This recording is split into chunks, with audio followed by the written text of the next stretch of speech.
Hello students, this is PDG ma'am and this video is just to show you how to compute gross working capital and net working capital. Okay, so in this video we will be computing gross working capital and net working capital. This is quite important for your examination and you usually get this as a 3 marks question.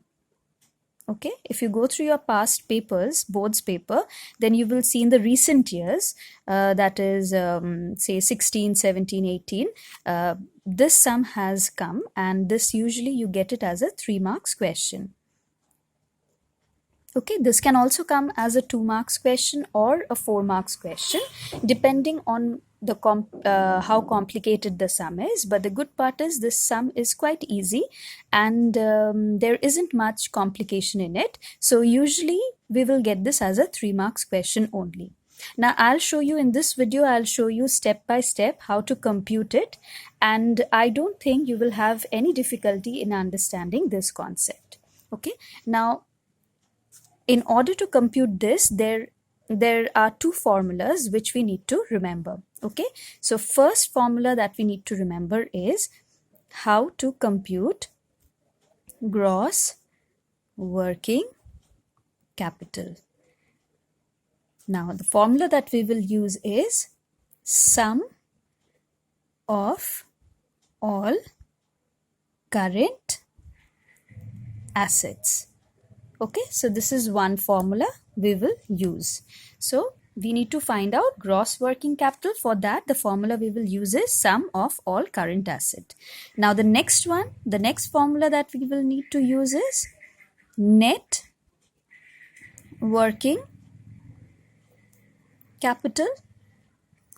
So for that, the formula we will use is current assets,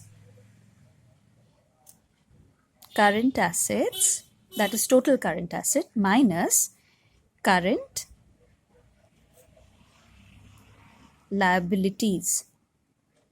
Okay, now this current asset, total current asset, is actually what is this one only.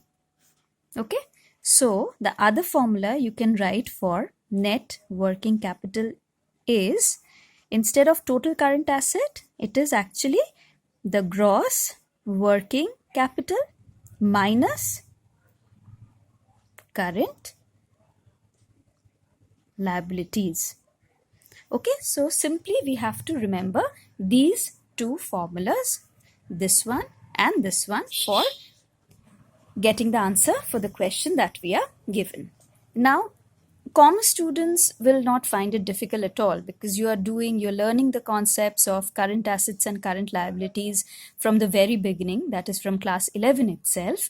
But suppose you are of humanities background or from science group, then also I'll just brief you up a bit about the list, what you might expect in current assets and current liabilities.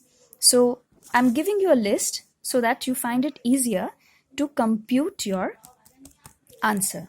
So let's make a list. The list is also given there in your book. This is your class 12 CBSE textbook. So if you go to page 193, okay, page 193, there you have a list for the probable current assets and current liabilities, which are important for this purpose, for finding out net working capital and gross working capital. So let us make a list. Okay, current assets and current liabilities. Okay, so what we can have here is, we can have cash in hand, we can have cash at bank. These are the common things, okay, which you will have. Then you can have debtors, Debtors are also known as trade receivables or sundry debtors. So debtors, sundry debtors, trade receivables. Then you have stock. Stock can also be called as inventories. So whether it's stock or inventories, it's the same. So that also you will take. Then you can have bills receivable also. Okay. That is BR. It's better we don't use this small term. Let's keep it as this only, okay? Then we can have short term investments. Okay, so more or less these are the things which we might have for our exam. Cash in hand, cash at bank. Usually you will just see cash. It will not be mentioned as in hand or at bank. It will just be mentioned as cash. So cash or bank, whatever you're having, you will take that cash. Then you have debtors, you have stock, you have bills receivable, and you have short-term investments. Okay. Similarly, for your current liabilities, what will you take? We will take creditors. Okay. We will take short-term loans. We will take outstanding expenses, short-term loans, loans from bank, loans from financial institutions, creditors or sundry creditors, or trade payables. Okay, outstanding expenses, any expense which you haven't yet paid for but you have already availed the service or something of that sort. These things need to be taken. So this is one list and this is another list which you need to remember. Now let's do one sum and it will be very easy for you all. I've already written one sum. It's here. Now this is one of your year's question only. This was 2017-18's paper. If you see, you will find this sum. Okay, so let's read it. What they are saying is, following are the balances of current assets and current liabilities of X Limited. Cash, outstanding expense, creditors, debtors, short-term loans, short-term investments, long-term loans, stock. Everything is given and you need to find out the gross and net working capital. Now see, they have mixed up everything. It's not that they will separately give you that these are your current assets and these are your current liability. That is left up to you to decide which is an asset, which is a liability. Okay, so let us first take out the current assets. So current assets here, what do we have? See, we have cash. Okay, which is 20,000. Then we have, okay, let's do it this way. It will be faster. Cash is a current asset. Outstanding expenses is a liability.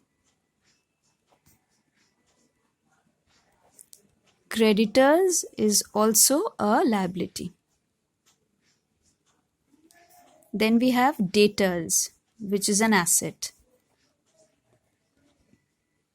Then we have short-term loans, which is again a liability. Short-term loans. Then we have short-term investment, which is an asset. Short-term investment, 30,000. Okay. Then we have long-term loans. Now see. This is just to confuse you. Long-term loan is not a short-term asset, definitely. It's not even a short-term liability. It's a long-term thing. So anything which is of long-term is definitely not coming under the concept of current. Current means all within 1 year. Okay, so short-term. It has to be a short-term. So long-term loans, even though it is a loan, it looks like a liability. It is a liability, but it's a long-term liability, not a current liability. So we will not take it. Be careful about this. This is something that we need to ignore. Then we have stock, which is 70,000. Do we have anything else? No, we don't have anything else. So we have already jotted out our current assets and current liabilities. Now what we will do? First we will find out gross working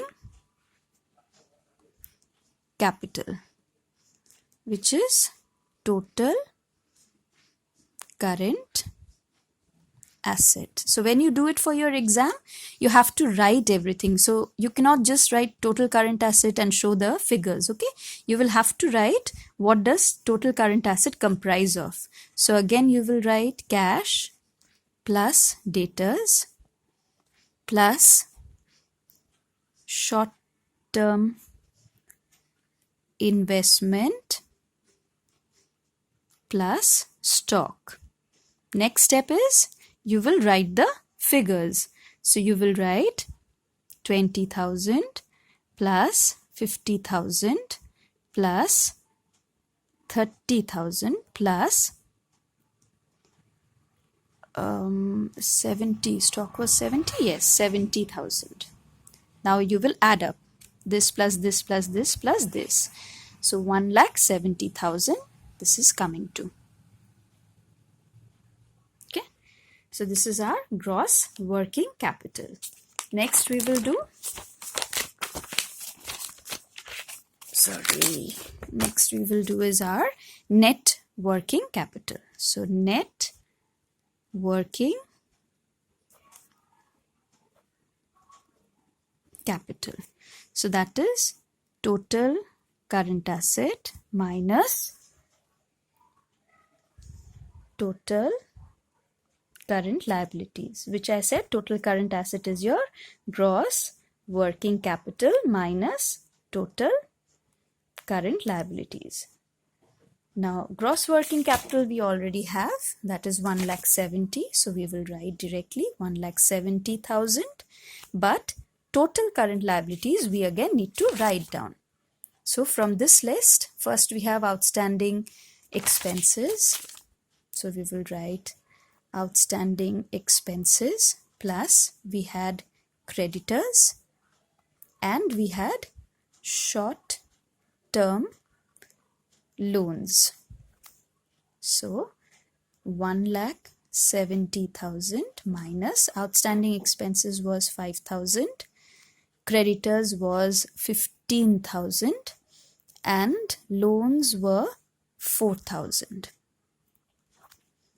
So 1,70,000 minus this, we get it as 24,000. 15, yes, 24,000.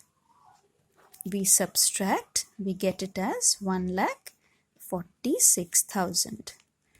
So final answer, gross working capital rupees 1,70,000, net working capital rupees 1,46,000. So this is how you do your sums on net working capital and gross working capital. Hope this helped you, and I will be giving you more sums. I will be showing more sums, but for the time being I think this will help you for your examination and for going ahead with your numericals. Thank you.